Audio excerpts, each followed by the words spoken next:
Bom, mais um podcast da Domus Áurea, com muita alegria, com a Maria Helena Castro D'Ancora. Vocês já vão saber quem é. E a Domus Áurea tem esse papel de promover a educação integral e devolver o protagonismo aos pais sobre a educação dos filhos e sobre a importância de estruturar a sua família em torno disso. É a grande missão da família e dos pais. É a missão que realmente vai dar sentido para a nossa vida.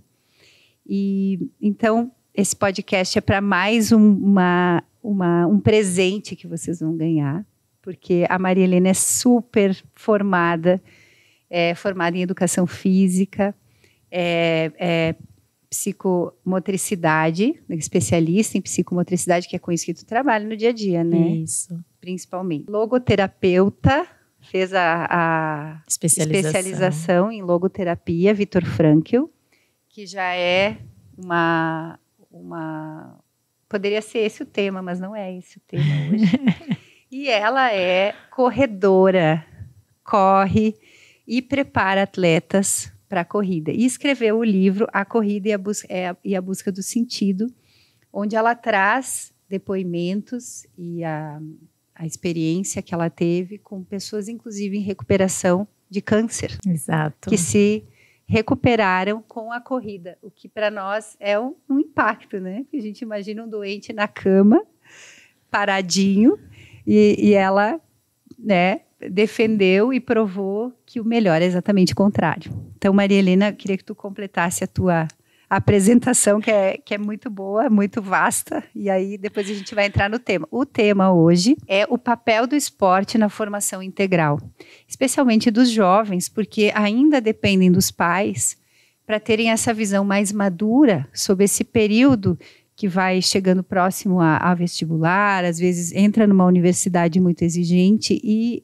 ali tem que criar esse bom hábito do esporte, porque ele é importante. Esse vai ser o nosso tema. Exato. Bem-vinda. Bom, Jerusa, obrigada pelo convite, uma delícia, né, poder falar de um tema tão pertinente, né, principalmente para os nossos jovens nos dias de hoje, e tão importante para o nosso desenvolvimento integral.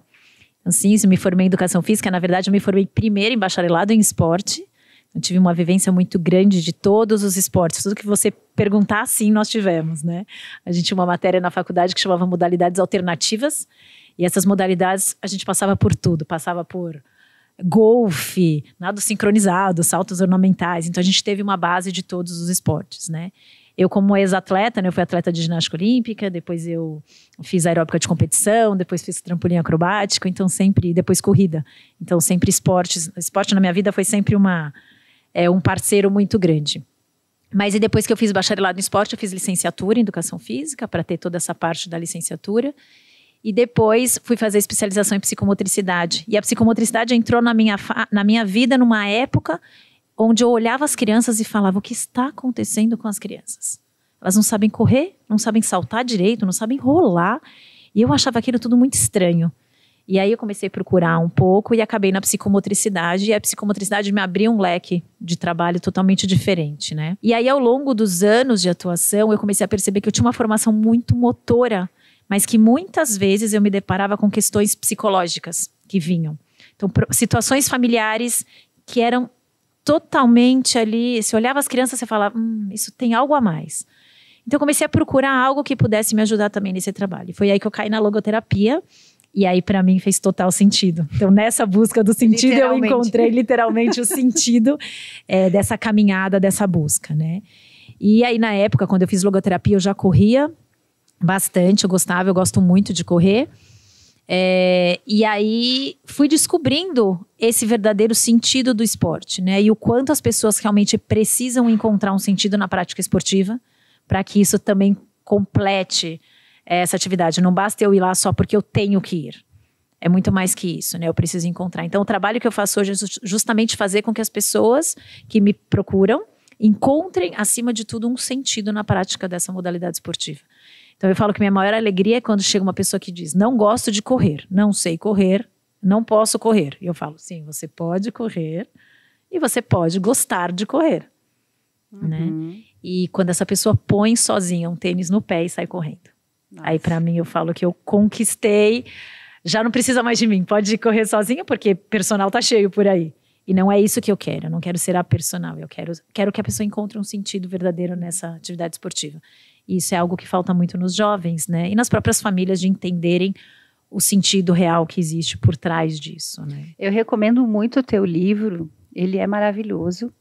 A Corrida e a Busca do Sentido, porque ele fala de superação, ele fala da pessoa se encontrar consigo mesma. Sim. Porque a corrida também é um momento de estar só, em sentido de pensar na vida, de rever muitas coisas. Ele fala de como enfrentar uma doença, como conhecer o próprio corpo. Porque a pessoa acha assim, eu estou doente, quem conhece o meu corpo é o médico, vai me dar ali um remédio.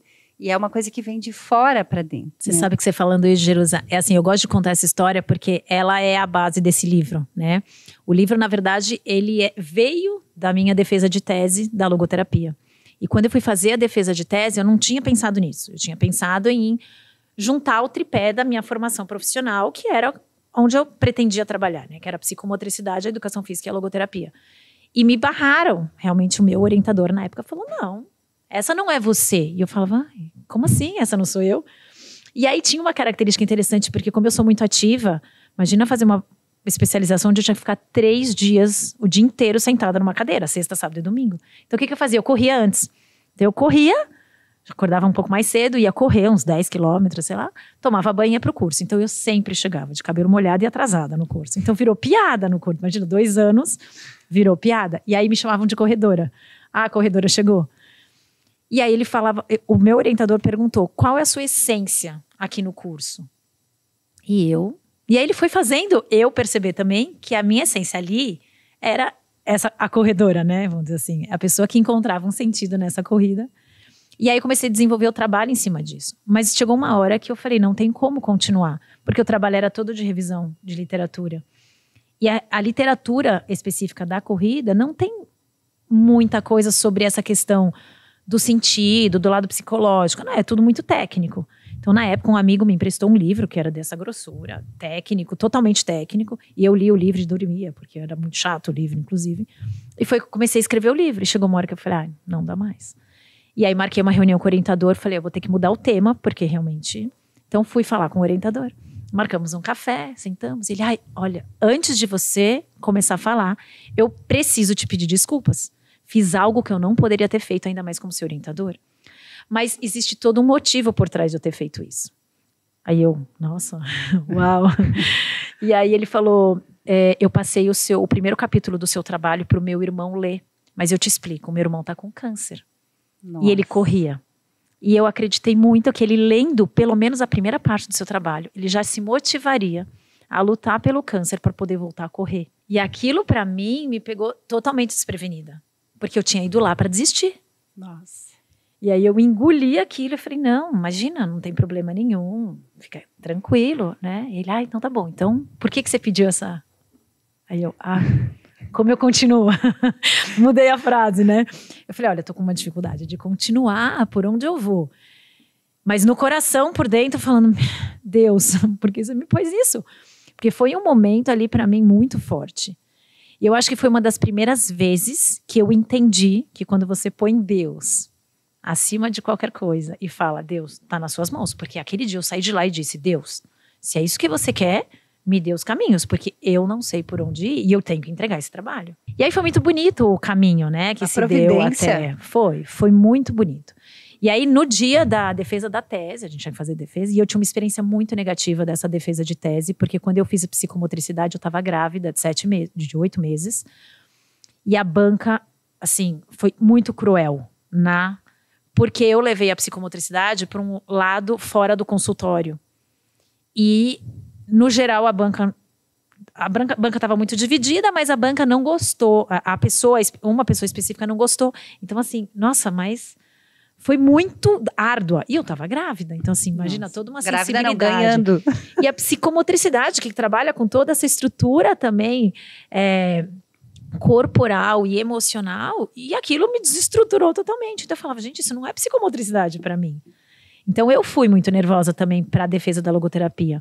Mas eu tinha tanto aquilo dentro de mim, claro, e eu comecei justamente contando essa história. E eu falei, o Diogo não sabe que eu queria desistir, mas essa é a realidade. E, bom, fiz toda a apresentação do trabalho, e aí no final da banca ele foi o último a falar. E aí quando ele falava, realmente eu não sabia disso. Eu não sabia que a Marilena queria desistir, mas ela também não sabe que o meu irmão já se recuperou e voltou a correr. Ah, não pode chorar, né? No podcast. E aí começou todo mundo a chorar e eu chorando. Então, assim, foi muito... Assim, essa questão do sentido ali pra mim fez total sentido. E antes de você apresentar pra banca, esse trabalho passa pela mão da Marta, que é uma professora que é a logoterapeuta. Ela foi aluna direta do Viktor Frankl. E assim, a gente passava na mão dela, ela olhava o trabalho e você ia tremendo, porque você falava, bom, vai acabar com o seu trabalho. E ela realmente falava e pontuava. E eu lembro que, imagina, olha a mão de Deus. No dia, fui eu e um seminarista, que hoje já é sacerdote. E fui eu e o seminarista juntos, entramos na sala dela juntos. Esse ano faz 10 anos que eu me formei em logoterapia, então imagina, hoje já é sacerdote. E aí ela falou dele, falou, eu tenho 2 considerações para fazer no seu trabalho. E eu suando frio, né? Ela falou, primeiro eu queria que você colocasse sobre o alpinismo, porque Viktor Frankl era o esporte do Viktor Frankl e ele realmente usava e ele enxergava um sentido muito grande nisso. Só que na minha vida também o alpinismo foi muito importante. Então eu fiz curso de alpinismo com o Máximo, com meu marido, e eu gosto muito do alpinismo. Se você falasse para mim, escolha um esporte hoje, eu escolheria o alpinismo. Eu acho que o alpinismo traz...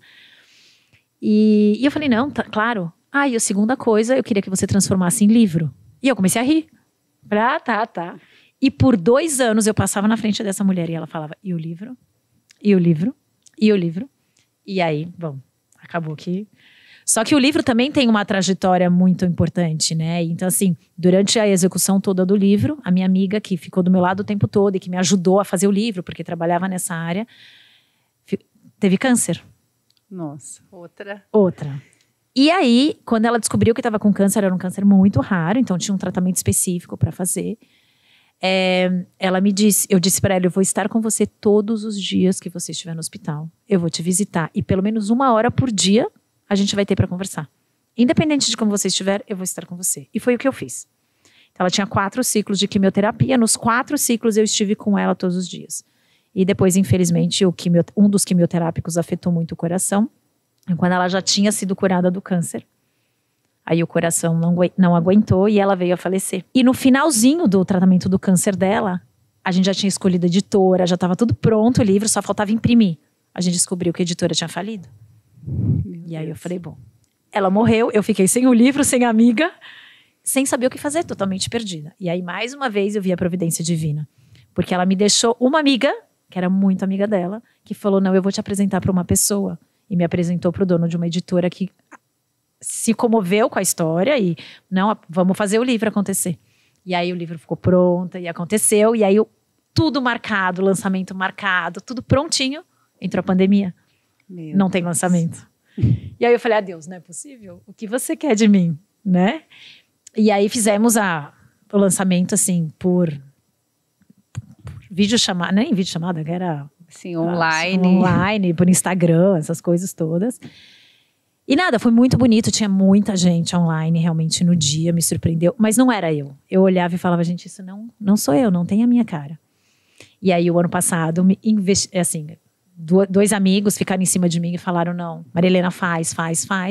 E aí consegui, fiz uma nova edição do livro, aí fiz tudo do jeito que sim, tinha a minha cara, mas com outra maturidade, talvez. Sim. E nesse processo, assim, do livro, o que eu fui percebendo através do esporte é como a gente não faz as pessoas refletirem da importância da atividade física nas suas vidas. E quando eu escrevendo o livro, pedindo o depoimento de várias pessoas, né, que começaram a correr, e por que começaram a correr, e muitas obrigadas mesmo, porque tinham que perder peso, ou porque tinham alguma doença, ou porque estavam com alguma... Como isso transformou a vida das pessoas a partir do momento que elas pensaram em o que isso significaria na vida delas. Uhum. E quando eu estava escrevendo o livro, essa minha amiga me falou, você está pondo um monte de depoimento, mas e para você? O que significa a corrida? E eu nunca tinha parado para pensar o que isso significava para mim também. Então, o que o esporte significava na minha vida. E foi justamente nesse momento em que eu parei para fazer essa reflexão. Eu não seria quem eu sou se eu não tivesse esporte na minha vida. E por isso, assim, para mim é tão importante fazer isso na vida dos meus filhos também. Sim. Então, os meus filhos não têm negociação. Tem que fazer atividade. E fazer bem feito, porque é dois princípios que eu tiro dessa linda história, né? Primeiro é que não são pernas que correm. Exato. É uma pessoa que corre, com uma história, e que o esporte não é só sinônimo da vitalidade da criança, mas todas as pessoas têm um corpo. Sim. E precisam também que esse corpo seja respeitado, que tenha o seu papel, o seu desempenho, porque o que eu acho muito ruim, uma postura médica muito ruim, é que a pessoa começa a ter uma dor de joelho e alguns médicos dizem, para o que tu está fazendo. E, na verdade, o que deveria ser feito é, ao invés de parar o esporte, parar de se alimentar mal, parar de dormir mal, parar com o estresse. Isso deveria ser aquilo. Todo um conjunto, né? O corpo está pedindo, é uma só. Exato. O corpo está pedindo ajuda, está dando um sinal de que a pessoa toda não está bem. E o que se faz? Se anestesia o corpo, para de falar. Se anestesia o corpo, se dá um remédio e diminui a atividade que seria a salvação para esse corpo nesse momento, né? Sair, caminhar, dar um tempo, tirar um tempo da vida. A vida não é só trabalho. Exatamente. A vida não é só... Então, dá um tempo da vida para isso. E aí, trazendo essa tua fala dos teus filhos, que é uma exigência, faz parte da vida deles, como dormir, comer, estudar, fazer esporte. Eu queria te perguntar, a parte mais técnica agora, sobre a fisiologia do organismo. O que acontece com um adolescente, com um jovem? Hoje, eu, pelo menos na minha infância, o esporte era muito valorizado na escola. O professor de educação física tinha espaço. Nós tínhamos aula de educação física quase todos os dias, em algumas vezes 2 períodos seguidos. Eu aprendi a jogar os esportes principais, basquete, Quarteto vôlei, Fantástico. O Quarteto Fantástico. Eu aprendi as regras. Eu aprendi a jogar as técnicas, tanto práticas como teóricas. Uhum. Eu participei de campeonatos escolares, e eu tenho quase 50 anos, então não sou tão velha. Mas meus filhos não tiveram isso na escola. Tinha lá 1 período por semana, e no 2º grau, nenhum. Exato. Não sei por que cargas d'água tiraram do currículo do 2º grau, né, do ensino médio, o esporte. Inclusive, fui falar com os professores de educação física e eles estavam realmente muito frustrados na sua profissão, porque não tinham espaço para trabalhar. Então, eu queria fazer esse contraponto, né? O que acontece com um adolescente, um jovem, que só estuda e que não tem esporte? Acho que assim, a gente vive uma sociedade onde a escola é muito conteudista. Essa é a grande realidade. As escolas hoje são conteudistas. Então, o objetivo da escola, o objetivo final, é que o jovem passe no vestibular. Então, a escola também ganha credibilidade a partir do momento que eu tenho um número X de alunos que passam no vestibular, né? Antigamente não era isso, né? A educação física, na verdade, ela é uma matéria que se preocupa com a educação do físico. Uma coisa integral, né? A educação é uma educação do corpo como um todo. Existem algumas escolas que estão me surpreendendo hoje, né? Como psicomotricista, eu acabo tendo muita reunião com as escolas. Me surpreendeu muito uma reunião que eu tive essa semana, porque elas disseram que na educação infantil eles têm 5 vezes por semana educação física. Aí eu brinquei, ai Deus seja louvado, mas não é uma escola brasileira, é uma escola americana. Então, assim, que pena, né? Mas assim, a gente tem a escola conteudista e a gente tem a escola que não preza pela atividade física. Paralelo a isso, a gente tem o boom das academias. Então, hoje, qualquer pessoa pode fazer academia e 24 horas por dia, porque as academias, né? Então, você tem, por exemplo, uma Smart Fit, um Blue Fit, são todas academias que você tem 24 horas por dia abertas ao seu favor. Aí você tem uma degradação da área de educação física, né? Então, você tem profissionais muito mal formados, profissionais que vão para uma academia e ganham um valor de hora-aula irrisório, muito baixo mesmo. Estágios que são feitos onde o estagiário não ganha nada. Então, qual é a motivação que esses profissionais, né, ou que esses jovens que estão sendo formados têm? Eles vão para a escola, para educação física, para dar aula de educação física na escola. Muitas vezes nem são cobrados, porque é isso, funciona o Quarteto Fantástico. Então eu dou uma bola na mão dos meus alunos e eles simplesmente jogam. Essa é a realidade do que a gente vê na educação física.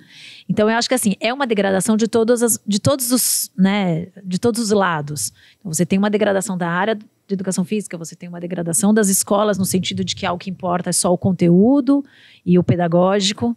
Né? E você esquece que a criança é integral. Então, você tem que formar a criança em todos os pilares. Então, você tem o motor, você tem o físico, você tem o espiritual, você tem o pedagógico. O ser humano é um ser integral. Então, Viktor Frankl já diz muito claro, né? O ser humano é um ser bio, sócio, psico, espiritual. A gente tem que formar eles em todas as áreas.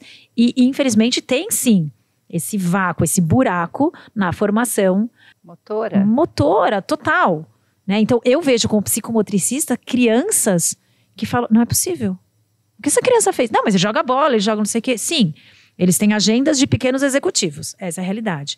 E a gente tem mais um agravante, quando você põe a criança no esporte, a criança sempre está sendo dirigida. Então, tem mais uma falha da educação física, que quando a criança é sempre dirigida, ela perde os momentos de criação. Então, são crianças que não têm a criatividade hoje, porque não tem o espaço para brincar, inventar, mesmo que seja na atividade física. Eles não têm criatividade. Então, você fala para eles, vamos criar alguma brincadeira, alguma coisa. Não tenho. Eu me divirto muito com os jovens quando a gente vai fazer os acampamentos, porque eles criam as brincadeiras. E você fala, gente, olha a imaginação que esses jovens têm. E eu falo, são jovens diferenciados, porque realmente criam atividades do zero. E são super boas as atividades, né? E você fala, olha quanta criatividade tem. Mas as crianças estão perdendo, os jovens estão perdendo essa questão da criatividade porque tudo é direcionado. Então, você vai numa festa infantil, tem monitor. Você vai no hotel, tira férias, tem monitor. Você vai no esporte, é dirigido. Então, eu brinco muito com as mães quando me procuram, que eu falo, ponham seus filhos na escolinha de esporte. Escolinha de esporte, ele vai ter uma gama de esportes. Ele tem que experimentar o esporte aquático, o esporte terrestre, o esporte com bola, o esporte sem bola, o esporte dirigido, o esporte sem dirigido. Todos. E nesse campo dos esportes, eu amo o frisbee. O frisbee é um esporte, é o único esporte coletivo que não tem árbitro. Imagina, você não tem árbitro. Nossa, que legal. Então, se você faz um erro, você tem que reconhecer. Olha isso, olha a formação da pessoa. Eu tenho que reconhecer que eu errei, que eu fiz essa falta. O jogo para. E todos os jogadores voltam para a posição onde estavam quando foi feita a falta. Que interessante. Então, olha que lindo. E sempre depois, no final do jogo, existe uma reunião da equipe. Onde é falado o que eu fiz, o que eu posso melhorar, o que eu não posso, como equipe. Não sou eu, Maria Helena. Não é você, Jerusa. É nós como equipe. Então, imagina, olha uma formação através de um esporte. Muito bom. Né? Então, assim, e as pessoas desconhecem. Quando você fala, nossa, existe jogo de frisbee? Sim, e é maravilhoso. Podia ser trabalhado nas escolas. Muito! Para trabalhar liderança, para trabalhar iniciativa, consciência, autodomínio. E aí, o que está acontecendo com os nossos jovens, né? Então, a gente não tem educação física. Tá bom, vai. Se você falar de educação infantil, eles têm 5 vezes por semana. Aí chega lá na ensino fundamental 1, eles têm 3. Ensino fundamental, 2 ou 3. Ensino médio não tem. Até primeiro ano do ensino médio, até eles têm 1 vez por semana no período extracurricular. Que jovem que vai querer ficar na escola no período extracurricular para fazer atividade física? Salvo aqueles que já são atletas, vamos dizer assim, a maioria não vai querer. E mesmo assim, se são atletas, a escola, se você fala que ele é atleta, a escola dispensa da educação física. E essa é a realidade do meu filho, por exemplo. Eu tenho um filho que fazia arco e flecha. Então, a escola liberou ele da educação física porque ele tinha o treinamento de arco e flecha. Só que agora ele está no 2º ano do ensino médio. E ele está numa escola que é muito conteudista, que é voltada para o vestibular. Foi a escolha dele para essa escola, porque ele falou, tem uma escola que eu acho que é fraca, eu preciso estudar um pouco mais. E eu brinco com meus filhos que eles têm a sorte de ser inteligentes, porque ninguém estuda. Mas assim, acabou parando porque a escola consome de tal maneira que ele não estava conseguindo conciliar as duas coisas. E uma pena, porque é um menino que tem um dom para aquela atividade. Ele pediu, ele um dia falou, mãe, posso fazer arco e flecha? A professora de educação física falou, vai, faz o que você quiser. O técnico me chamou em 2 meses de treino, eu falei, ele tem um dom. É dele, é nato. Isso porque treinava, assim, comparável com os outros, ele não treinava nada comparável com outros para chegar onde ele chegou. Sim. A gente no campeonato teve um campeonato mundial que ele participou, que é como se fosse Olimpíadas, mas de jovens, né? E ele foi pra final. Foi ele e o menino que treinava com ele. A gente ficou impressionada de ver ele na competição. Acho que a gente nunca tinha presenciado esse sangue no olho, sabe? Meu marido fala muito isso, sangue no olho. Foi impressionante. Impressionante. Eu falei, olha o que o esporte não pode trazer para esse jovem. E é um menino que é super doce, que é super, sabe, delicado com as pessoas, tudo isso. Mas ali ele foi de uma... Não, eu acho que isso que tu está falando, muitos pais, por uma visão equivocada, e tem assumido como ruim, Sim. que é a competição. Como se, eu já ouvi até de professores, não, a gente não tem feito esportes competitivos porque tem aquele aluno, aquele jovem que não tem muito talento para o esporte, que fica frustrado. Só que isso é tão reducionista do ser humano, porque a vida real, ela é feita da convivência com as nossas próprias limitações. Sim. Então a pessoa precisa ter contato com a própria limitação, isso é educativo. Tu reconheceu no teu filho algo que tu não via no dia a dia, um brio, uma luta, uma intenção. Sim. Que tu não via pelo esporte. Então, aquele ser humano que está ali tímido, escondido, né, deprimido, hoje a gente vive uma realidade de depressão na fase dos 14 aos 21 anos, que beira os 70% dos jovens Sim. já referiu sentir solidão, sentir tristeza fora do padrão normal da vida, né, essas gerações. Então, a gente está trabalhando com jovens que estão deprimidos, ou seja, estão... Não tem um encontro de sentido, né? Não tem um sentido.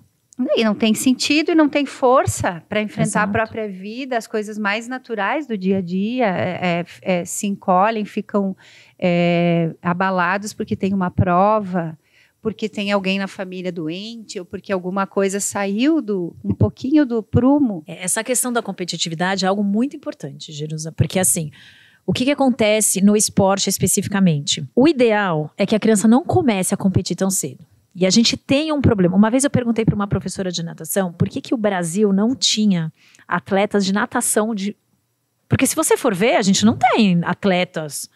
Por que os Estados Unidos tem tantos? Com projeção mundial. Todos os outros. Mas não tem, a gente não tem. Tem muitos poucos. E ela me disse uma coisa que eu fiquei pensando. E como eu nado também, eu comecei a acompanhar isso mais de perto. Muitas vezes, a gente sobrecarrega os nossos filhos em ações competitivas logo cedo. Até os 7, 8, 9 anos, a criança nem deveria competir. A criança deveria passar pelo máximo possível de esportes para que a criança também se encontre nesses esportes. Porque, de repente, o que acontece muito é uma projeção dos pais em relação às crianças. Então, a mãe que não foi bailarina, mas ama balé e quer que a filha seja bailarina. O pai que ama futebol, mas não jogou e quer que o pai seja futebol. O filho joga em futebol. O pai que nadou, que foi nadador, mas aí por algum motivo parou de nadar e projeta isso no filho e quer que o filho seja atleta de natação. Então, assim, a gente vê muito essa projeção dos pais nos próprios filhos. E o que os filhos deveriam, durante toda a infância, a gente brinca que a gente educa a criança na religião, indo para a igreja. É a mesma coisa no esporte. A gente educa a criança no esporte deixando que ela faça esporte. Mas para isso ela precisa conhecer uma gama de esportes. Ela não pode só conhecer o futebol, o basquete, o vôlei e o handball, que a gente brinca que é o quarteto mágico. Ela não pode só, eu ponho meu filho para nadar porque é sobrevivência. Eu concordo. Para mim, todas as crianças tinham que entrar na natação até aprender a se virar na piscina. A partir daí, é uma opção da criança. A criança não precisa saber nadar crawl, costas, borboleta. Ela não precisa saber nadar os 4 estilos perfeitamente. Não, mas ela precisa sobreviver se ela cair numa água. Né? Então a criança precisa passar por experiências diversas dentro do esporte para que ela também sinta-se acolhida. Então é óbvio que eu não vou fazer uma competição de futebol na escola, não vão ser todos que jogam futebol. Eu vou colocar as meninas para jogar vôlei? Sim, vai ter alguma que vai ser olhar e falar, nossa, não sei nem pegar uma manchete e devolver uma bola. Mas talvez no arco e flecha ou numa corrida ela se saísse super bem. Então, por exemplo, o meu filho é alto, ele tem 1,90 m. Ele seria maravilhoso, jogador de vôlei, jogador de basquete. Só que assim, ele não tem o embate, ele até tentou basquete, mas não é o perfil dele. E de repente se encontrou no arco e flecha. Por quê? Porque eu dei essa abertura de, claro, eu poderia ter falado, ai, que arco e flecha, pelo amor de Deus, não vai fazer isso? Não. Mas eu dei essa possibilidade realmente dele. Tudo bem, lógico, eu tenho a educação física por trás, então eu tenho essa coisa minha de ter que experimentar vários esportes. Mas como mães, é a possibilidade que eu estou dando para o meu filho de crescer em algo e o que isso não vai trazer. Então, por exemplo, o Pedro é mais avoado. Pô, o arco e flecha trouxe muito mais foco. Quais são os benefícios de cada um desses esportes? Então, o que a gente está vendo com os nossos jovens de ensino médio são jovens. Tudo é imediatismo. A gente já vive a era do imediatismo. Tudo é AI. Então, para eles, tudo é muito rápido. Então, o ócio para eles deixou de existir. Porque eles não sabem nem que a importância desse ócio. Eles precisam não ter nada para fazer, eles precisam descansar. Só que eles não descansam a cabeça. E o esporte é um momento também para esse descanso da cabeça. Né? Eles precisam. Eles vivem o pedagógico o tempo todo, a cobrança do que eu tenho que estudar, do que eu tenho que entregar, do que eu tenho que fazer, do vestibular. Imagina, tô vendo meu filho agora, eu acho que, sei lá, são uns 8 finais de semana seguidos, 6, 7, 8 finais de semana seguidos, sem ter domingo. Porque é Enem, é USP, é Unicamp, é uma jornada, um vestibular atrás do outro. Isso porque ele está no segundo colegial. Imagina, no segundo ano do ensino médio. O ano que vem piora. Simulados todos os finais de semana. Eu não estou dizendo que isso não é necessário.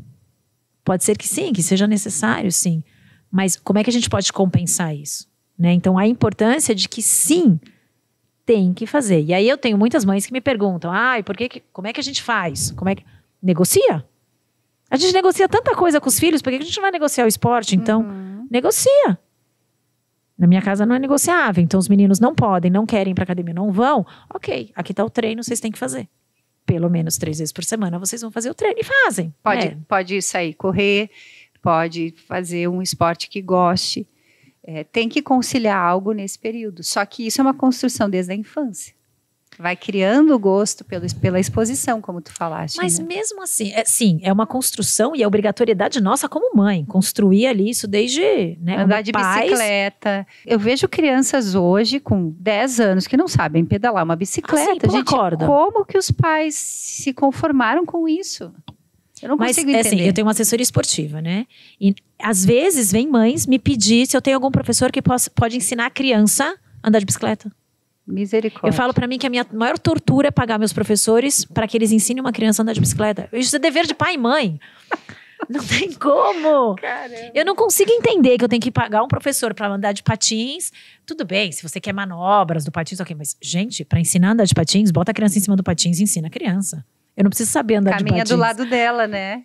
Andar de bicicleta, pular corda. Você não faz ideia, nas minhas sessões de psicomotricidade, eu perco sessões fazendo a criança pular corda. Imagina, olha a corda. A corda, ela traz um ritmo interno para a criança. A partir do momento que eu tenho que ter aquele ritmo de pular a corda, eu estou trabalhando todo um ritmo interno. Isso vai afetar até na minha escrita. E a gente não tem noção disso. Sim, espera, pula, né? E quando salta sozinha, ela tem que coordenar o braço, ela tem que coordenar, então é coordenação olho-mão, a mão, o pé, tudo isso é tão bonitinho quando eles conseguem. Eu tô com um menininho agora que de uma sessão para outra ele conseguiu pular e eu falava, ué, mas não pulava nada na semana passada, agora tá pulando? Que graça, a alegria dele. A mãe fala, gente, aí eu deixei uma corda individual com eles, porque eu faço isso mesmo, deixo a corda. Eu falo, tarefa de casa pra semana que vem, você tem que estar... não, todo mundo que tá ouvindo o podcast vai comprar uma corda pro seu filho, né? Não tem que dar um fruto aqui. E, gente, que gostoso! Os pais, a alegria dos pais de vendo a criança saltar. E não deveria, né, precisar de um profissional pra isso. Exatamente. Não deveria. Mas é a realidade. E assim, educação infantil... Se o pai não dá, a escola tinha que fazer. Sim. Como que a escola você não pula a corda? Mas é a história do perder tempo, né? Eu acho que a gente chega num ponto muito importante. Ai, que preguiça.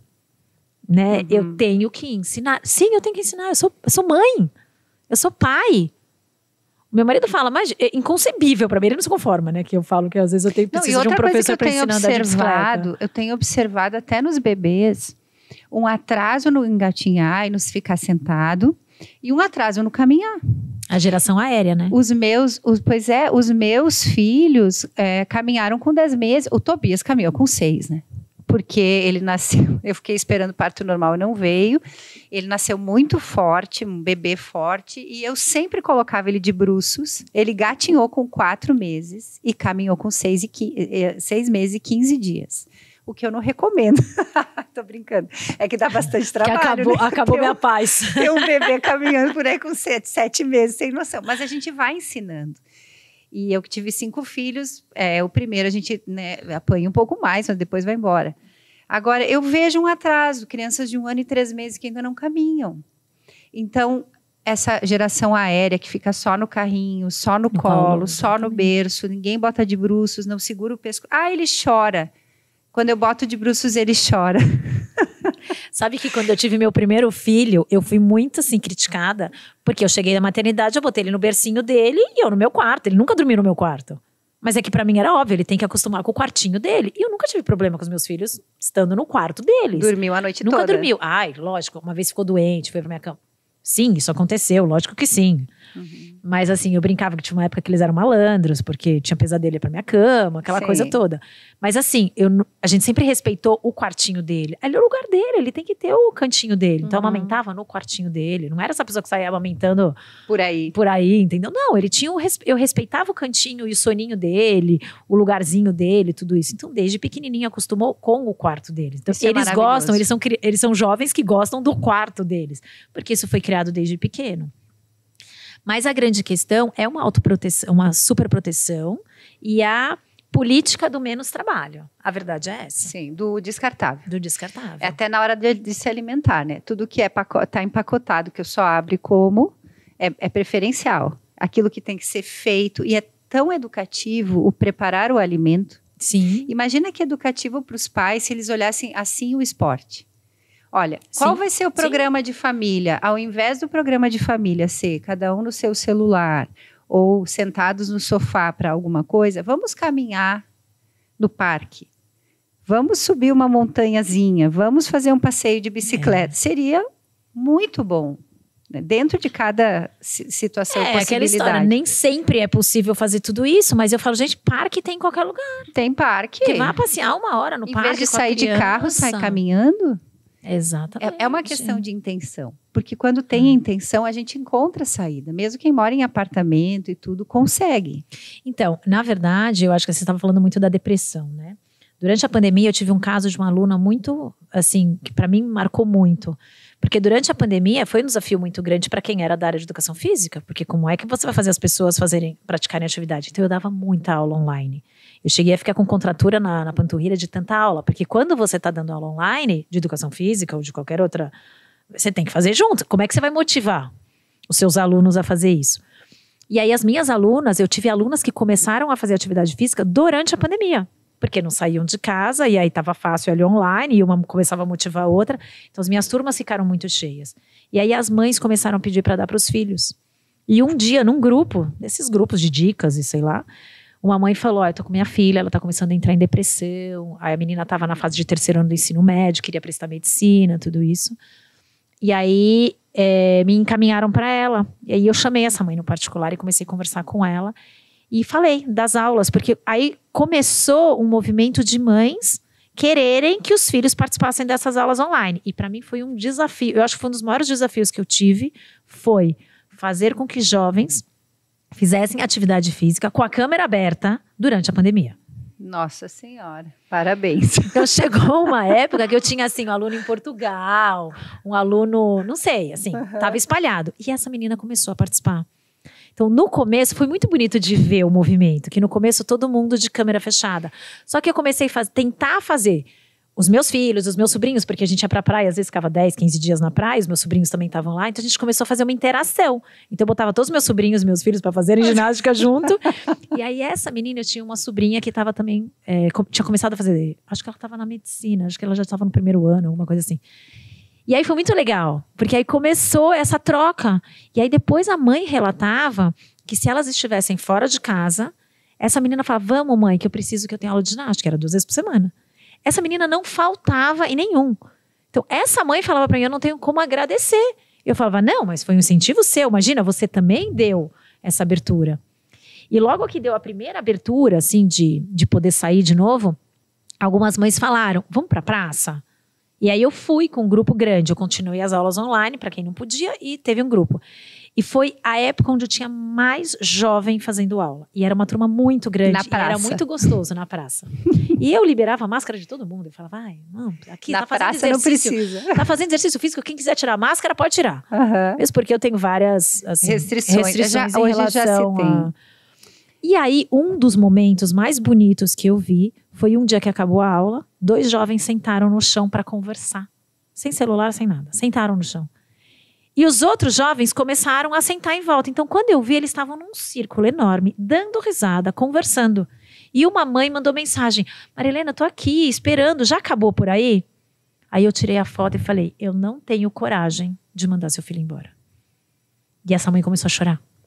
Olha a necessidade que esses jovens tinham de conversar, de sociabilizar, de estar juntos. E o que o esporte propiciou para eles esse momento. Esse encontro. Porque é literalmente um encontro. E sem malícia, Exato. sem droga, sem bebida, Exato. com a luz acesa, a luz do dia. Exatamente. Porque o jovem, quando é que o jovem se encontra? Numa boate, com escura, não tem nem janela, é aquela caixa de tijolos, de madrugada, já cansado. Exato. E aí, o que vem junto, né? Bebida, pegação. Então, é só aparência, é só um superficial, né? Ali não, ali é a pessoa toda inteira se relacionando. Sabe que meu pai sempre dizia isso, meu pai é atleta, ele tem 80 anos, faz academia, ele sempre jogou futebol, ele é ótimo nesse sentido. E ele sempre nos disse, olha, aprendam a jogar alguns esportes, e quando vocês chegarem num lugar, isso é bem legal para arrumar amigos. E Sim, realmente, verdade. eu chego a gente ia pra praia, em algum lugar, pega uma bola, um vôleizinho aqui na beira da praia, um futebol, um taco-bola. Quantos amigos eu fiz jogando taco-bola na praia? Exatamente. Né? Qualquer coisa, brincar de esconde-esconde, correria e polícia e ladrão. Então, a gente sempre teve isso como princípio na nossa casa, né? Brincar. E eu lembro que eu troquei o Tobias de escola quando mudou uma coordenação e eles proibiram o futebol de bolinha de papel na hora do recreio e no final. Proibiram. Porque tinha uma criança se machucado, virado o pé, não sei. Eles acharam muito perigoso, mas liberaram o uso do celular. Então eu disse, tá, é perigoso jogar futebol de bolinha de papel, mas não é perigoso a criança estar com o celular na mão, tendo todo tipo de acesso, sem controle nenhum. Né? Ficar ali parada já é terrível. Então, vê como tem uma inversão de valores. Muito grande. E se você for ver, é um pouco culpa das escolas também nesse sentido, mas nem só da escola. Porque se a escola está fazendo isso, é porque existe uma cobrança por trás dos próprios pais. Então, olha como nós pais estamos errando. Sim. Né? No sentido de que eu estou cobrando um conteúdo da escola. E a escola entende que para ela poder passar esse conteúdo, ela precisa de mais tempo. Então, a criança fica mais tempo na escola. Eu estudei a vida inteira no colégio grande de São Paulo. Eu tinha aula até 1h da tarde. Eu nunca precisei ficar na escola até 6 horas da tarde. Esses jovens ficam na escola até 6 horas da tarde. Não fazem atividade física.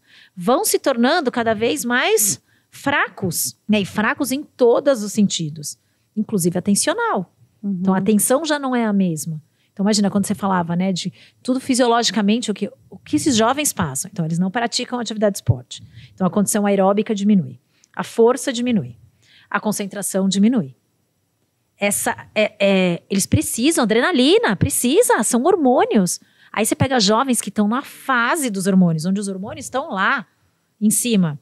Aonde eles vão procurar? Aonde eles vão gastar? Né? Onde esses hormônios vão se regularizar? Se não é através do esporte, é através de outra coisa. E aí sim, vão buscar no mundo, é o que você falou, vão buscar na bebida, vão buscar na droga, vão buscar no sexo. Sabe? Então, você vê namoros, eu vejo meu filho e a namorada contando situações de namoro de jovens de 13, 14 anos, que eu falo, meu Deus. É uma destruição. É uma destruição. E é uma destruição deles como jovens e da sociedade. E olha a armadilha. O esporte principal do Brasil, que é o futebol, está sendo patrocinado por casas de apostas e fatal models, coisas de pornografia e venda de imagens sensuais. Então, o esporte, que deveria ser um regulador, um canalizador de energia para tirar o jovem do vício, está levando a rodo os jovens para o vício. Mas a própria profissionalização do esporte acontece isso, né? Porque a partir do momento que o jogador está interessado mais no quanto ele vai ganhar, então existe essa transição de um time para o outro, porque eu venho e falo, vou te pagar tanto. Isso aguça, né? Isso cresce o olho. Não tem jeito, o dinheiro cresce o olho. Então, sim, né? passa a ser o valor. Se eu não tenho uma formação muito boa e se eu não tenho valores muito bem definidos na minha vida, esse vai ser o valor que me norteia. E aí eu vou atrás. Então você pega um jovem querendo prestar medicina ou fazer engenharia pelo que a profissão vai, de certa maneira, rentabilizar a minha vida. Sim. Já não é o sentido, já não é o que aquilo me... Né? Só cuidado, né? Porque agora com a inteligência artificial vai haver uma revolução na questão profissional. Então, aquele profissional conteudista vai deixar de ter valor, porque conteúdo tem na IA.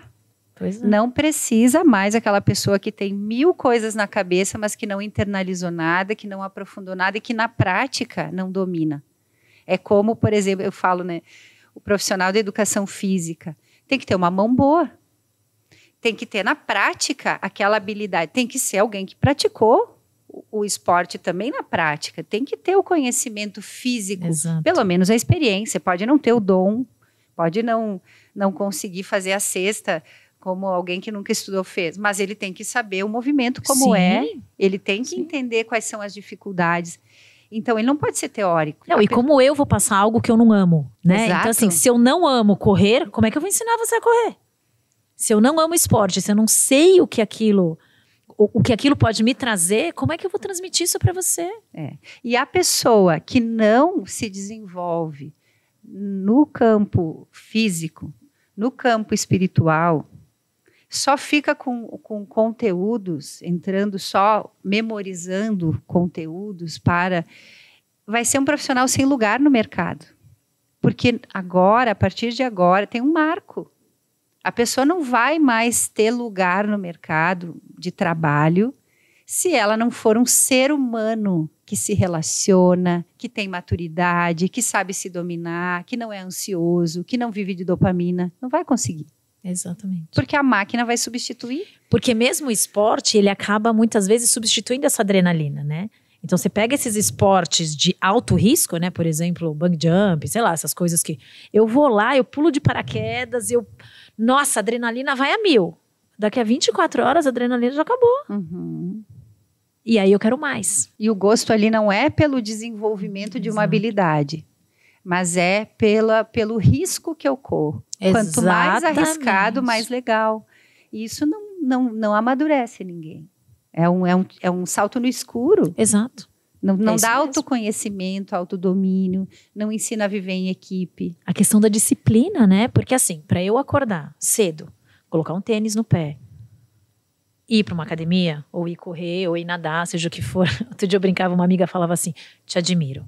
8 horas da manhã na piscina ao ar livre, eu falo, desde que eu comecei a nadar na piscina ao ar livre, eu verdadeiramente não consigo nadar num ambiente fechado. E ela falou, nossa Marília, mas eu vejo que hoje você nada mais do que corre. Eu falei, vou te explicar por quê. Até na corrida, a gente tem um problema do barulho. A gente vive a era do ruído, né? Cardeal Sara fala muito bem disso. Então assim, essa era do ruído, até na corrida tem esse ruído. Porque você vai para um parque, é gente gritando, é barulho. Você vai na rua, é buzina. A natação não. A natação é silêncio. Não tem celular perto tocando, porque ninguém está com o celular perto. Não tem música, não tem nada.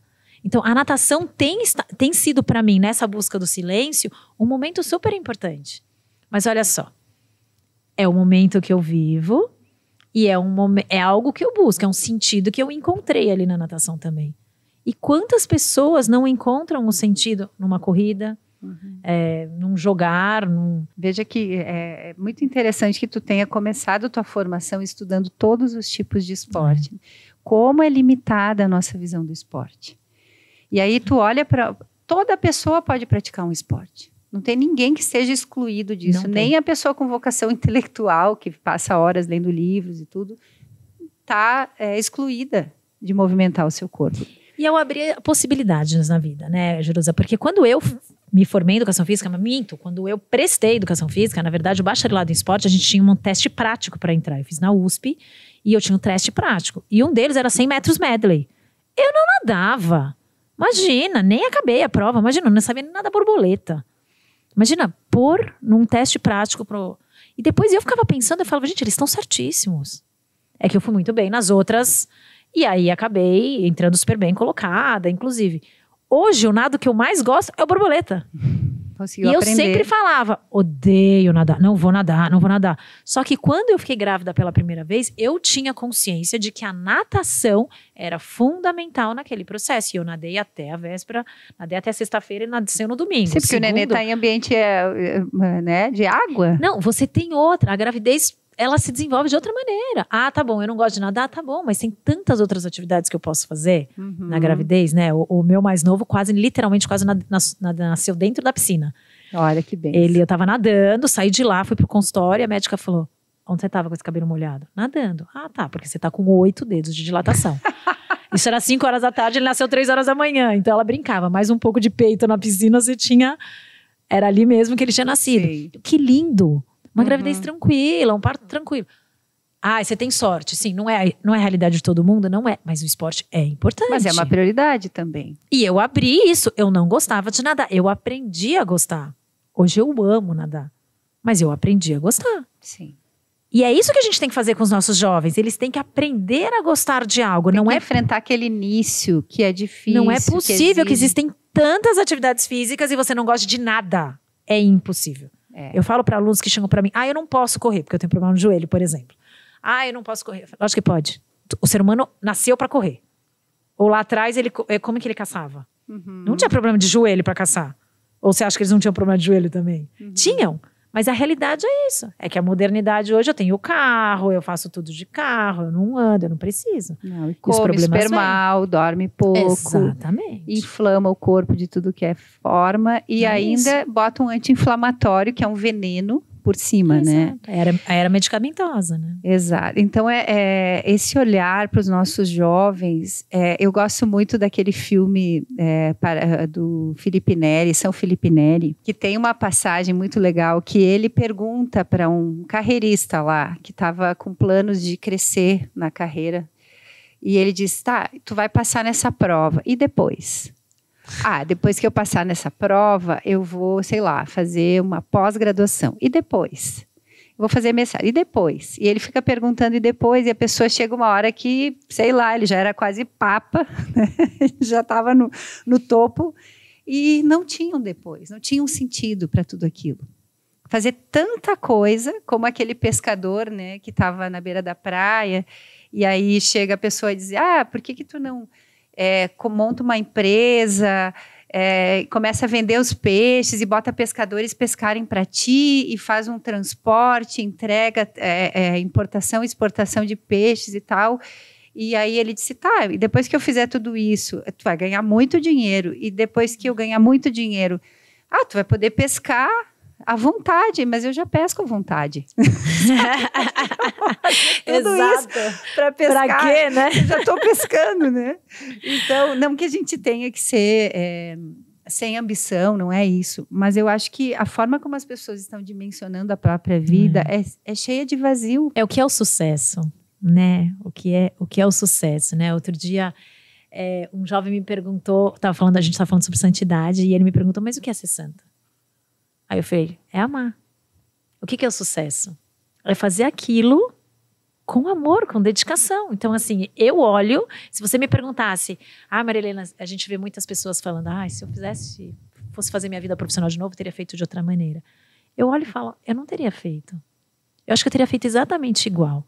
E todas as especializações que eu fui fazendo ao longo da minha vida Não é porque eu queria estudar mais ou porque... Não, é porque dentro daquele contexto que me aparecia no momento, eu preciso tentar resolver isso. Como que eu posso resolver isso? Aí veio a psicomotricidade. Ah, fez sentido. Só que ela me levou para outra área. E aí dentro dessa área começou a ter outras demandas. A logoterapia veio responder isso. Então assim, nunca fiz um mestrado? Não, às vezes eu fico me perguntando, será que eu devo fazer um mestrado? Mas... né? E tudo o que eu já consegui, né? Eu falo que transformar uma pessoa é muito mais agradável do que... E não transformar do jeito que eu quero, não é isso, né? Eu acho que dentro do esporte não é transformar do jeito que eu quero. Eu posso olhar para a pessoa e falar nunca que vai correr 10 quilômetros. Mas se ela correr 5 quilômetros feliz e realizada, eu conquistei. É o que ela queria. O que você quer com isso? Eu tenho um caso de uma aluna que, assim, para mim é um dos casos mais bonitos e, assim, de mais... acreditar realmente que aquilo valia a pena. Eu tinha uma aluna de quase 60 anos, 50 e poucos anos, que falou para mim, Maria Helena, tô com osteopenia. Mas ela estava com uma osteopenia bem severa, lá na boca da osteoporose.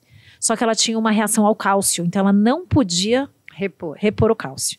Então a médica falou, olha, a gente está numa situação muito delicada. E ela veio desabafar. Aí eu falei, vamos correr? Não, você tá louca? Minha médica falou que não pode. Eu falei, pode. Eu falei, deixa eu te explicar. Como que existe sedimentação de cálcio no osso? Através do impacto. Então, obrigatoriamente, a criança tem que passar por esportes de impacto para que isso também vá fortalecendo. Uma criança que não tem impacto, que não pula, que não sabe, que fica... vai, né? Vai ter o osso poroso. Por que o idoso, né, vai? Porque já não tem mais. Então, é importante que você tenha. Lógico que você não vai sair daqui correndo 10 quilômetros, não é isso que eu tô falando. Nem vai fazer treinos. Mas vamos aos pouquinhos. E aí a gente foi fazendo um trabalho. Como eu dava aula ao ar livre, ela tinha a questão da vitamina D também, porque era logo cedo, no sol bom, 8 horas da manhã, né, tudo isso. E a gente foi fazendo um trabalho. Então, 2 vezes por semana, ela ia lá, trabalhava, fui ensinando ela, fui correndo aos pouquinhos no parque em outros dias. Acabou. Ela diminuiu. Então, assim, pra mim, o dia que ela chegou chorando com o exame dizendo, olha, a gente reverteu o quadro. Sério? Eu falei, não. O próximo livro vai ter que ser sobre isso. Reverteu o quadro da osteopenia. Que espetáculo. Que a própria médica olhou e falava assim, Rose... Mas assim, uma pessoa que acreditou, falou, vamos junta. Era o que ela gostava? Era o que ela queria? Talvez não. Mas ela acreditou e deu essa chance. E o que acontece muitas vezes é que nós pais não estamos dando a chance para os nossos filhos de fazer algo novo, algo diferente. Com esse boom de TDAH... e de diagnósticos de ansiedade, de falta de concentração. Se esse corpo está agitado, está fora do ritmo, não consegue ficar concentrado, tem que dar uma atividade para esse corpo, tem que concentrar esse corpo, fazer esse ritmo retomar, como eu estou falando, pular corda, para que a criança volte, e não dar Ritalina. A Ritalina deveria ser a exceção das exceções. Então, é o mais fácil, mas só está jogando o problema para frente. Sim. Porque não está escutando aquela questão que está vindo à tona, o que o corpo está anunciando.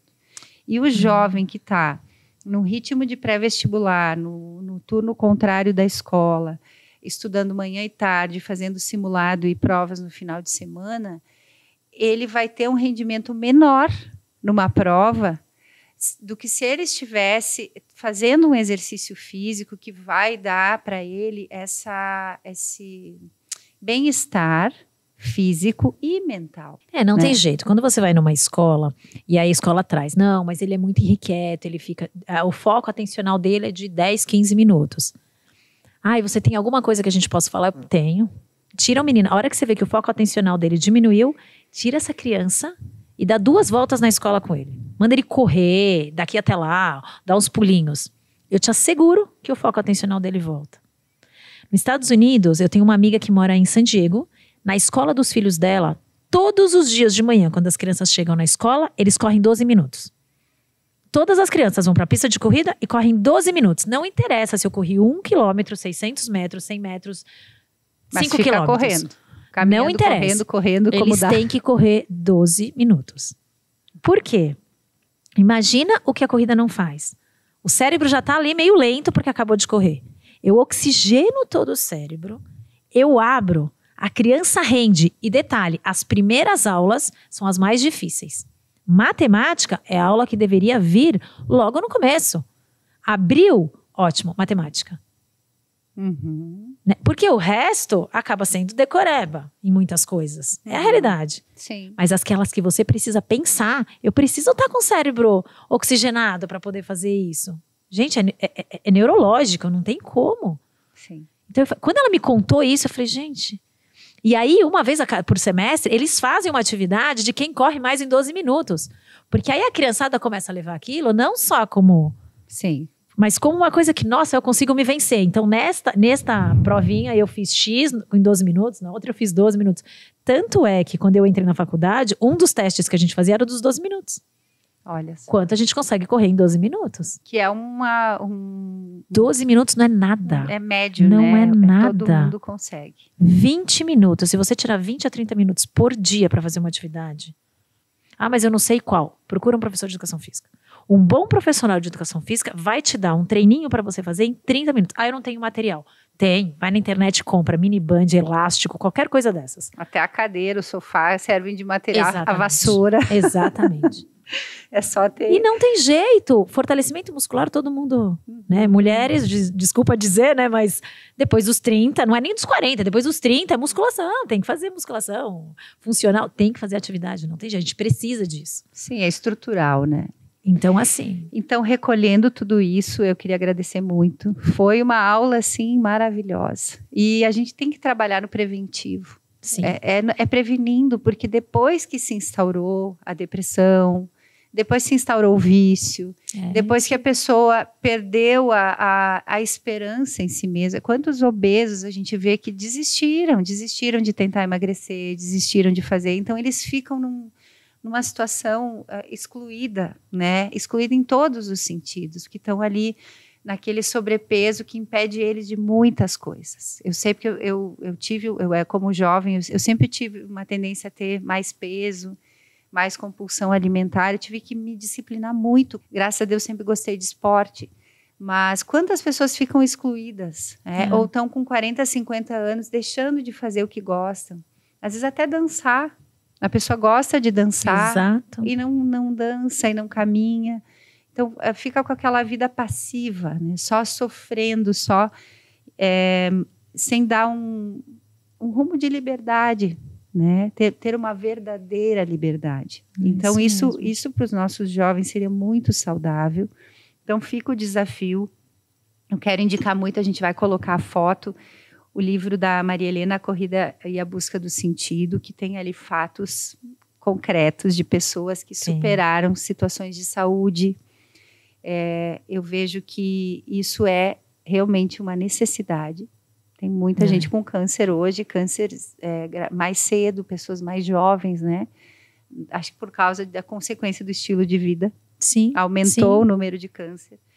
Para as crianças, esses sinais que o corpo dá, de que a criança não está bem nessa rotina, eu acho que os pais têm que atentar para essa necessidade do esporte, cobrar das escolas, né? Cobrar do governo. Eu acho que mais que o esporte é a educação física, né? A educação física. O desenvolvimento motor amplo. Exatamente. E depois o fino né? Então, recolhendo tudo isso, que mensagem tu gostaria de deixar? Que convite, que tu quer falar para as pessoas para fechar um pouco? E fala também se tu tem Instagram da tua empresa, deixa teus dados aí. Eu costumo dizer muito para as pessoas que, assim, para começar, basta querer. Né? Eu acho que, assim, para correr, basta colocar um tênis no pé. Uhum. Mas eu acho que é isso, é o querer. Né? Eu tenho que querer acima de qualquer coisa. Para qualquer coisa que eu fizer na vida, eu tenho que querer. Para o esporte também eu tenho que querer.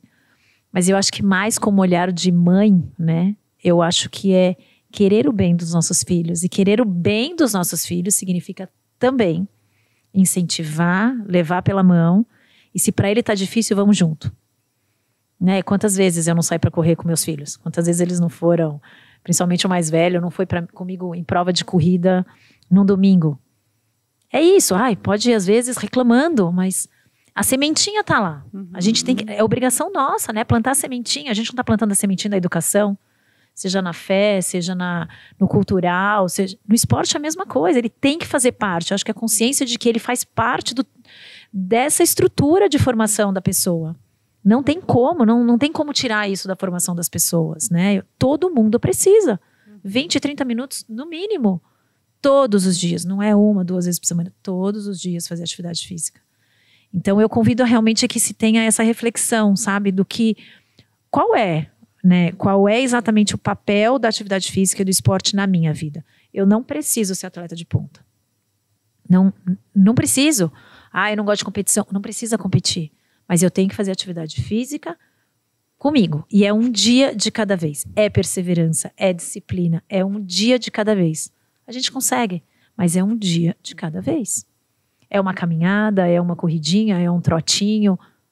Consegue, mas é um dia de cada vez. A Maria Helena está no meu curso Amor que Educa e é bem importante porque lá ela traz as fases do desenvolvimento da criança e o que se pode trabalhar, o que tem que trabalhar em cada fase, como a gente falou, do gatinhar, do Exato. Caminhar, né? São coisas que estão ao alcance dos pais e que às vezes fica faltando por falta de conhecimento. Então, lá no meu curso O Amor que Educa, tem a participação dela, eu super indico, tá no meu Instagram, para se inscrever ou na Domus Áurea. E é um curso básico para quem está começando, para já dar uma... entender um pouquinho, né, esse desenvolvimento neuropsicomotor da criança. Isso. Aquela coisa que as mães falam, oba, meu filho não precisou rastejar, já foi andar de novo. Eu falo, ai, que pena. Que pena. Como tem que realmente passar por todas essas fases, né? A gente não faz ideia do que na frente... Isso vai fazer falta, né, para as crianças. Isso, então, até aquela criança que sabe cair da escada, né? Exatamente. Que sabe, a pessoa que sabe cair da escada, que a gente brinca, porque ela sabe que não vai se machucar, né? Se enrolar, proteger a cabeça. Sabe que eu tenho um caso muito interessante quando eu fazia aeróbica de competição uma vez? Olha o que não é o desenvolvimento neuropsicomotor. Eu tinha que fazer fazer de dupla, né? Então, a minha dupla tinha que me segurar apenas pelo braço. Então eu tinha que fazer uma prancha no ar, segurado apenas pelo braço dele. Só que ele fraquejou com o braço. Então ele jogou o braço um pouco para trás. Então a primeira reação, eu ia cair de cabeça no chão. Então qual foi a minha primeira reação? Rolar. Então fazer a curva. Só que o meu técnico assustou com a minha reação. E ele me segurou. Então ele travou o meu movimento de rolar. E por conta disso eu bati no chão, acabei machucando, tudo isso. Mas assim, eu poderia ter me machucado muito mais se eu não tivesse tido essa reação de rolar. Uhum. Então, se você fala pra uma criança, não ensina uma criança a rolar desde pequena, como é que a criança vai ter essa reação mais pra frente? Exatamente. Eventualmente, de poder rolar, né? Imagina. É muito protetivo e muito bom. Então, fica a dica para vocês entrarem no curso Amor que Educa. Tá um preço super bom, aproveitem. E lá tem a aula da Maria Helena, a aula da Letícia e do Adriano, da Jana, tem um monte de participações super especiais do Felipe, que também é fisioterapeuta e deu lá uma aula super legal de exercícios pais e filhos, tá super legal, que complementa a tua. Então, fica aí o convite para vocês. E fala sim, da tua empresa. Sim, eu tenho uma assessoria esportiva, chama Liu Fit, Liu de Little, Fit de Fitness. Foi uma conversa com a minha irmã que saiu esse nome, faz 10 anos exatamente, e olha que bonito. Ela nasceu justamente quando eu estava fazendo a logoterapia, incentivada pelos meus colegas de logoterapia. Uhum. Então, a gente tenta trabalhar com esse tripé, né, da educação física, o esporte, a logoterapia e a psicomotricidade. Hoje, a gente está num processo realmente de revitalização da empresa, no sentido de que eu comecei a perceber que o esporte também, acima de qualquer coisa, pode trazer um desenvolvimento na fé muito grande. Então, a ideia é trabalhar com eventos também que promovam esse lado da sociabilidade da família, num esporte, num ambiente agradável, num ambiente saudável, de crescimento de fé também, né?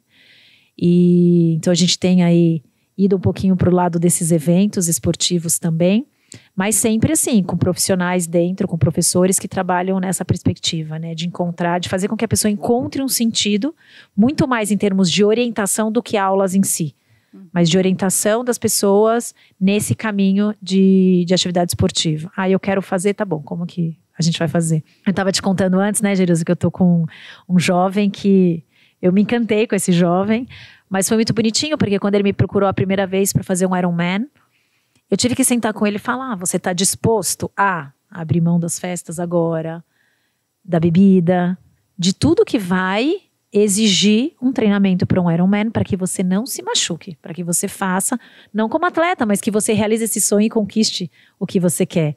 E na época ele mesmo disse, não estou preparado para isso. E agora, 1 ano depois, não, agora eu me sinto preparado para isso, quero tirar do papel.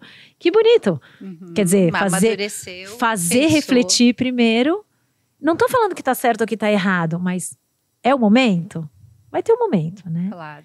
Então. E que interessante, né? Um jovem dormir cedo para acordar 4, 5 da manhã e fazer a corrida, a natação ao ar livre, tudo que envolve, né? É disciplina, né? Então eu tô treinando nele também a disciplina, a responsabilidade. Então assim, se você vai treinar dessa maneira, não vai beber. E ok, é o que você quer? Eu quero isso. Então vamos embora. E eu vou ser parceira para que conquiste isso, né? Eu lembro muito de um sacerdote uma vez que me procurou, o sonho dele era fazer a maratona de Roma quando ele fizesse 50 anos de idade. E eu falei, padre, eu preciso pelo menos uma vez correr com o senhor para entender como é a sua corrida. E foi uma das corridas mais gostosas que eu já tive na praia com esse sacerdote, conversando, correndo, analisando toda a corrida dele, né? E no dia que ele fez a maratona, chorava ele de um lado do telefone, chorava eu do outro, né? Porque aquela ansiedade de saber se ele tinha conseguido. Então, quando ele me ligou e agradeceu, tem um depoimento dele, inclusive no livro, mas quando ele me ligou contando o que tinha sido para ele, aquela realização, falei, pronto. Ele pode nem continuar correndo mais, mas assim, que lindo. Ele pôs uma meta e eu tive do lado dele, eu passava treino à distância para ele. Mas eu sabia que ele tinha esse compromisso e que ele ia realizar. E realizou. Porque a única conquista de uma pessoa não é passar no vestibular. A gente tem que mudar esse pensamento. E aquelas pessoas que fazem cursos que nem têm dificuldade nenhuma, então qual é o sentido da vida delas? E depois que passam, né? E depois, como dizia, né? Então, a gente tem que colocar, valorizar a vida e aquilo que a potencialidade que a vida tem em todos os aspectos. Né? Acho que essa é a grande mensagem da nossa conversa. Sim. E que bom ter profissionais assim, Maria Helena, que pensam no outro, né? Tu foi estudar psicomotricidade porque viu uma necessidade no outro, não porque ia te dar dinheiro ou não. Não. E o dinheiro foi uma consequência feliz, né? Porque sempre é. Quando a gente é um bom profissional que acredita no que faz, a gente é bem remunerado. E esse é o futuro. Se os pais querem filhos realizados profissionalmente como pessoas, sim, vão ter que mudar essa forma de pensar. Essa cultura educacional de hoje não vai funcionar. E até eu queria divulgar, porque nós temos um trabalho para adolescentes, que são os clubes do livro. Sim. Então, pela formação do imaginário, o ano que vem vai ter todo o livro do Nárnia, que é a minha paixão. Todo do Senhor dos Anéis. Tem sido uma experiência linda. É a mesma dedicação e perseverança que precisa para o esporte, precisa para ler o livro inteiro, para vencer um livro, o seu vocabulário. Aquela história cheia de personagens e complexa, também precisa uma superação, né? Para sair daquela leitura de bobagem ou só do Rios, né? Daquele videozinho que vem pronto. Exato. Que não me exige pensar, que não me exige formular. Então, a gente está trabalhando isso também, porque a gente percebe que isso dá um salto de qualidade na vida do jovem. E para as mães que quiserem conhecer mais profissionais como a Maria Helena, que querem crescer como educadores, né? Os pais. A gente tem o Clube de Mães. A cada 15 dias a gente está fazendo uma formação, normalmente eu conduzo, para ajudar os pais a abrirem os horizontes, né? Abrirem um pouco o pensamento e serem os protagonistas da educação dos filhos. Porque se tem uma noção, uma ideia equivocada de que mandar para a escola... terceirizar a educação. Né? Exato, eu estou educando. Mas, na verdade, se 1 a 1, que é pai e mãe para um filho, não acontecer a educação, como vai acontecer numa sala de aula que é 35 para 1? É uma questão de matemática, né? Se dentro do lar, que é o lugar onde reina o amor, um amor incondicional e capaz de dar a vida, que é o que os pais têm pelos filhos, não acontecer a educação, como vai ser na escola com um estranho, que a gente nem sabe que valores tem? Exato. Né? O que pensa sobre a vida? Então, não é porque tem um diploma que ele passa a ser um verdadeiro educador, né? Então, os pais têm que acordar. A educação... E os pais têm que assumir a responsabilidade, né? A partir do momento que eu tive um filho, eu sou responsável por esse ser. Né? Exato. E eu sou capaz. Exato. Como tu disse, qualquer um pode começar e basta querer. E como pai e mãe é a mesma coisa. Basta querer. Ninguém nasceu pai, ninguém nasceu mãe, não, né? Basta querer. A gente aprende, a gente vai errar, mas vai cair. Tem horas que a gente vai, não quero mais brincar disso. Mas é isso. E é bem simples, né? Eu sempre dou um exemplo, tu falou da natação. Meus filhos sempre fizeram natação de pequenos. A Maria foi atleta, sim. Né? Mas tem aquela coisa da natação, que é difícil pôr a roupa, bota a roupa, banho depois. Ela é mais trabalhosa para os pais, né? E eu vi os pais no vestiário da natação, o filho ali totalmente inerte e a mãe colocando a camiseta, botando a sunga, tirando, dando banho. Gente, e eu ficava observando aquilo e eu sentava e dizia, pode te arrumar. Eu não fazia nada. Demorava mais. Isso mesmo. Demorava mais, uns eram mais distraídos, começava a se secar, já se distraía, daí, vamos lá e tal. Mas eu não fazia por eles. Porque isso é educar. Então, sabe, esse conceito de educar que é desenvolver o outro. Mas é o conceito do amor, né? O que é o amor? É esperar o tempo que o outro precisa, né? É levar, andar de bicicleta. Não, vai sair agora, vai aumentar a venda de corda, de bola. Por favor, todo mundo pulando corda. E agora no Natal, né, já que a gente tá... a gente pode dar corda para todo mundo, o que vocês acham? Literalmente, vamos dar corda, porque presente de Natal tem que ser presente que faça a criança se mexer. Nossa, né? Eu sempre dei presente de Natal para as crianças com quem eu convivia, eram brinquedos educativos. Isso. Eu adorava. Imagina. Aquela bola de pular, e patins, e tudo que existe, taco bola, raquete. Amarelinha, se vocês soubessem. Nossa, aliás, eu acho que tem um post lá no meu Instagram que fala sobre os benefícios da amarelinha. É espetacular. Como é que é o teu Instagram? É lilfit.esportes. Tá, a gente vai escrever. LLFIT.esportes. Tá, nós vamos olhar lá teus posts. Obrigada, Deus abençoe. Obrigada a todos. Domus Áurea Oficial, YouTube, vai estar lá esse podcast para compartilhar, curtir e divulgar bastante. Um abração. Obrigada.